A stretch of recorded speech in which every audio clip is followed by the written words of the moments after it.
ഇന്ന് തന്നെ ഡൗൺലോഡ് ചെയ്യൂ. കാണൂ നിങ്ങളുടെ ഫേവറേറ്റ് ഷോസ്. മരുമോനെ അച്ഛൻ ഇപ്പൊ കൂട്ടുകാരനാക്കി വെച്ചിരിക്കുകയാണല്ലേ? നിനക്കിപ്പോ എന്തൊക്കെയാ അറിയണത്? എനിക്ക് പല ആൾക്കാരോടും സംസാരിക്കാനുണ്ടാവും. അതൊക്കെ നിന്നോട് പറയുന്നത് എന്തിനാ? അച്ഛൻ ഇപ്പൊ വിളിച്ചത് രാജീവേട്ടനെയല്ലേ? ഞാൻ പറഞ്ഞതല്ലേ അച്ഛാ, രാജീവേട്ടൻ വരാതെ ഞാൻ ആ വീട്ടിലേക്ക് പോവില്ലാന്ന്.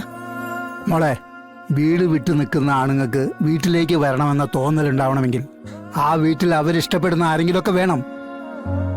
നീ ഇവിടെ ഒരു അല്ലലും ഇല്ലാതെ നിൽക്കുകയാണെന്ന തോന്നലുണ്ടായാൽ അവന് അടുത്ത കാലത്തൊന്നും ഇങ്ങോട്ട് വരാനും നിന്നെ നിന്റെ കുഞ്ഞിനെ സംരക്ഷിക്കാനും ഒരു സാധ്യതയില്ല. മോളെ, അവൻ തിരിച്ചു വരണമെങ്കിൽ നീ ആ വീട്ടിൽ ചെന്ന് നിൽക്കണം. അതിനുവേണ്ടി മാത്രം അച്ഛൻ അവനെ വിളിച്ചത്. അല്ലാതെ മോളിവിടെ നിൽക്കുന്നത് എനിക്കൊരു ഭാരമായി തോന്നിയോണ്ടൊന്നുമല്ല.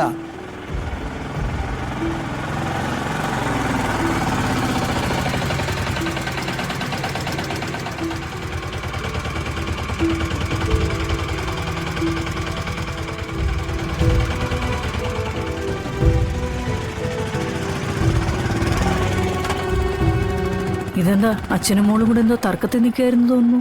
അച്ഛൻ രാജീവേട്ടനെ വിളിച്ച് എന്നെ ഇവിടുന്ന് കൊണ്ടുപോകുന്ന കാര്യം പറഞ്ഞിരിക്കുന്നു. അമ്മയ്ക്ക് എന്നെ ഇവിടെ താമസിപ്പിക്കുന്നതിൽ എന്തേലും ബുദ്ധിമുട്ടുണ്ടോ?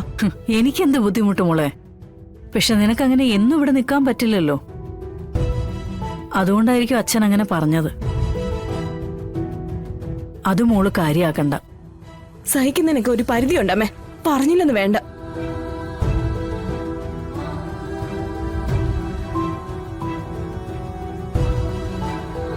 ഗോപാലേട്ടാ, എന്തിനാ ഗോപാലേട്ടാ ഇപ്പൊ രാജീവിനെ വിളിച്ചത്?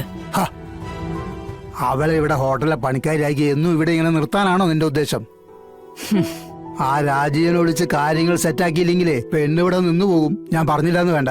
അതിന് ഇവളെ ആ വീട്ടിൽ നിർത്താൻ അവന്റെ അമ്മയും അമ്മാവനും സമ്മതിക്കുന്നില്ലല്ലോ. അത് നോക്കേണ്ട ഉത്തരവാദിത്വം രാജീവനാ. അതൊന്നും അവനെ ഓർമ്മിപ്പിക്കാനാ ഞാൻ അവനെ വിളിച്ചത്. പക്ഷെ അപ്പോഴേക്കും അവളത് കേട്ടോണ്ട് കയറി വരുന്നു ഞാൻ കരുതിയോ? ഗോപാലേട്ടാ, അത് പിന്നെ വല്ലാത്തൊരു സ്വഭാവമുള്ളവരാ ആ രാജീവിന്റെ അമ്മ വിജയലക്ഷ്മി. ആദ്യത്തെ കുഞ്ഞിനെ നശിപ്പിക്കാൻ ശ്രമിച്ചതടക്കം ഒരുപാട് ദ്രോഹങ്ങൾ അവരിവളോട് ചെയ്തിട്ടുണ്ട്. അതുകൊണ്ട് അവക്ക് അവിടെ പോയി നിൽക്കാൻ പേടി.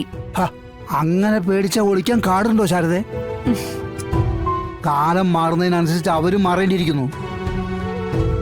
അവരിപ്പോഴും പഴയ അമ്മായിമ്മ പോരും എടുത്ത് നിൽക്കാനാണ് ഭാവമെങ്കിലേ പിടിച്ച് പോലീസിൽ ഏൽപ്പിക്കുന്നു പറയണം.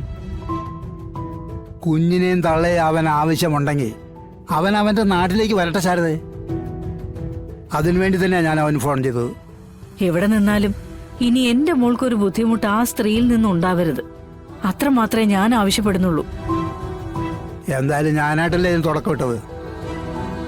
ഇതിന്റെ പേരിൽ അവൾക്കൊരാപത്തും വരാതെ ഞാൻ നോക്കിക്കോളാം.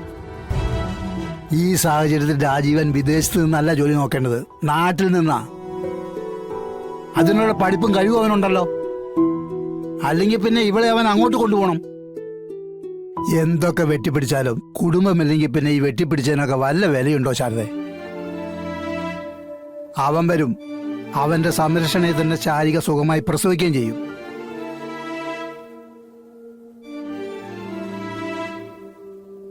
എല്ലാം നല്ല രീതിയിൽ നടന്നാ മതിയായിരുന്നു. കാരണം ഇനി കരയാൻ അവക്ക് കണ്ണീരില്ല.